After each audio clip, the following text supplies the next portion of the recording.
Hi, I'm Dave Rudolph. I'm the manager at SACA Food Shelf. SACA stands for Southern Anoka Community Assistance.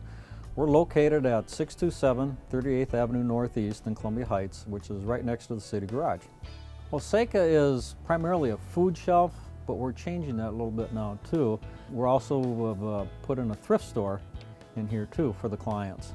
We changed our model over from a clothing room to the thrift store so that we could give the clients a little more dignity. This economy has been really tough on people these last few years, and it's hard for a lot of people to accept things that are just given to them. They worked hard their whole lives. If you're just giving, they're not used to that and everything. They've got a lot of pride.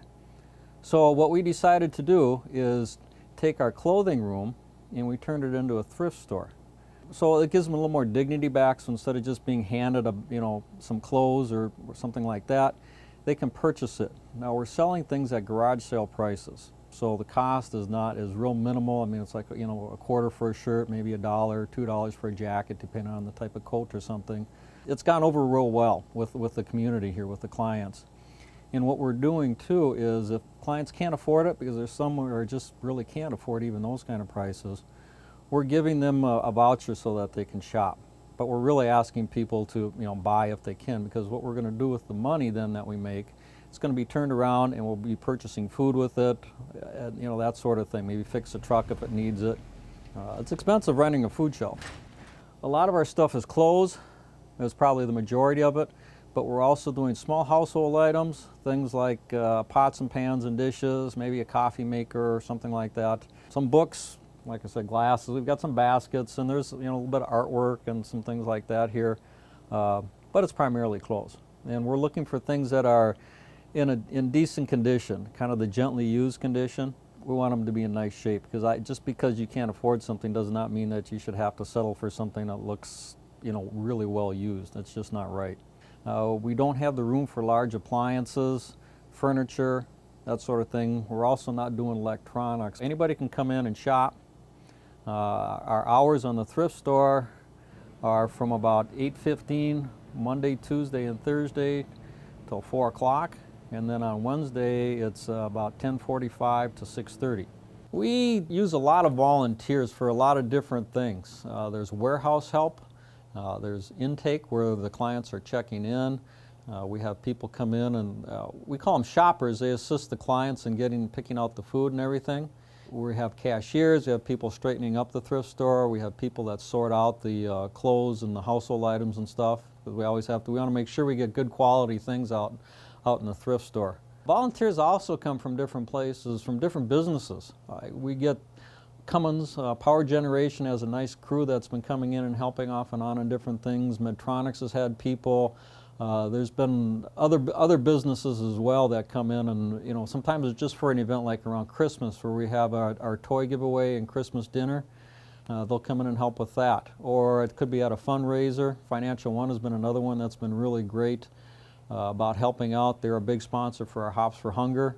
Different things like, different organizations and stuff help out at different times. Churches have been a great source for volunteers. They're also a great source for donations too. The area churches in Columbia Heights and Fridley, Spring Lake Park and stuff, and there's even some outside that area too, have been just phenomenal. Whether it's donations for, with money, or food drives, or the volunteers, I can't say enough about them. This is our food room that we're in here right now. It's got all different canned and groceries, soaps and paper products and stuff. We changed our whole food model around recently. The way we used to do it was people would come in and we'd have food prepackaged for them. That worked out great in a lot of ways. I mean, they got a lot of food. We've always been very generous with the food here. But one thing that it kind of misses that personal touch again. Now what we're doing is we have client choice. We have a shopper that helps them out, lets them know how much food they can take of the different types of food, whether it's pastas or rice or veggies or meat or whatever. They escort them through and away they go. One really nice thing about that though too is we're getting a lot more interaction between the clients and the volunteers. The volunteers are learning about their families, they're learning about the clients, are learning about the volunteers, and it's made us much more of a community organization, I think. SACA would not be here if it wasn't for the volunteers. I have to really give a tremendous amount of thanks to the volunteers, We have a really small staff here. There's myself, Elaine, she's our coordinator, and then Bob, who drives the truck and does a lot of stuff in the warehouse and everything.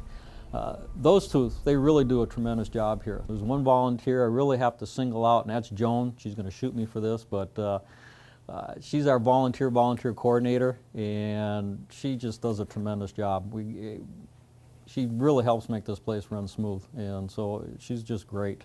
Volunteers come in from a lot of different ways. We get a lot of them that surprisingly just show up, and they say, "Hey, I'd like to contribute. You know, I've got time on my hands." Well, you know, some are retirees, some are just people that want to help out. People can contribute to SACA in many different ways. A lot of people come in with food, and different times of the year we get different things. You know, in the fall, late summer and into the fall, it's really nice. We get a lot of produce from different people. We have a community garden, a lot of churches bring it in, or just individual people come in and bring food, and whether it's, you know, tomatoes, zucchini, cucumbers, whatever it is, it's really appreciated, any kind of fresh veggies or fruit and stuff. Otherwise, people can come in, and we have a lot of individuals that come in when they've just got a bag or two of groceries, and so we get a lot that way. It's food drives. The Columbia Heights and Boy Scouts and Girl Scouts came in recently, and they brought in about 1,600 pounds of food, a little over 1,600 pounds of food. And so that was really nice. Totino Grace has done food drives. Area schools, Global Academy and stuff has done things. A lot of times it's different civic groups. Okay, this could be the Lions, Women of Today, boosters, that type of thing, or sometimes businesses will do things. You know, it's a community thing. I mean, this is, you know, SACA is really all about the community and helping it out. And so when we can get the different groups in like that, it just makes it all the better. And it all adds up. And what's really nice about the food donations is it brings in a lot of different things, because when I'm buying food from the food banks, we're buying things in bulk. So we're getting, you know, a pallet of corn or green beans or potatoes or something like that, which is all good and necessary. But the food donations fill in little gaps. And so it makes your, you know, it makes your meals more pleasant. You can survive on corn and potatoes and chicken or something, but you want the spices or you want other things to add with it to make it, you know, otherwise it just gets old. Same thing day after day after day. So that's really nice. Another way people donate is by, you know, dollars. They bring their, you know, drop off a check or whatever in. And what's nice about that though too is that does let us buy things in bulk. We can buy, because of how we can buy through the food banks, our dollar goes a whole lot farther than what you know, typical person's dollar is going to do. Each dollar will buy approximately 8 pounds of food. So if somebody brings in, drops off a check for $100, that's about 800 pounds of food. So, which is considerably more than what, you know, we'd get at the store doing it ourselves. People can help donate too by coming to our fundraisers. You know, the fundraisers are great. They're community events. We've done things like, just recently we did Clean, Fed, and Warm, and that was in conjunction with the Columbia Heights Police and Fire Departments. Empty Bowls is another fundraiser where people can help out. And Empty Bowls signifies just kind of a simple meal for people that don't have a lot. Another thing that we've done is Hops for Hunger. That's our craft beer tasting fundraiser, which is a lot of fun. We've done that 2 years now, and that's enabled us to buy about 170,000 pounds of food over the last couple of years. So that's gone over really well. Another new fundraiser we have coming up at the end of this month on May 31st, this one's going to be a Willow Winery up in Ham Lake. We're calling this one Stomping Out Hunger because we're going to have a grape stomp at this. It's going to be a wine and beer tasting fundraiser, and we're going to have a couple of food trucks there. And we're going to have, there'll be music, there'll be a silent auction. So we're going to have a lot of fun at this one too. And we'll see how this one goes. We think it's going to be another great fundraiser. SACA really is a community organization. That's what we're here for, is to help people, help those who are less fortunate.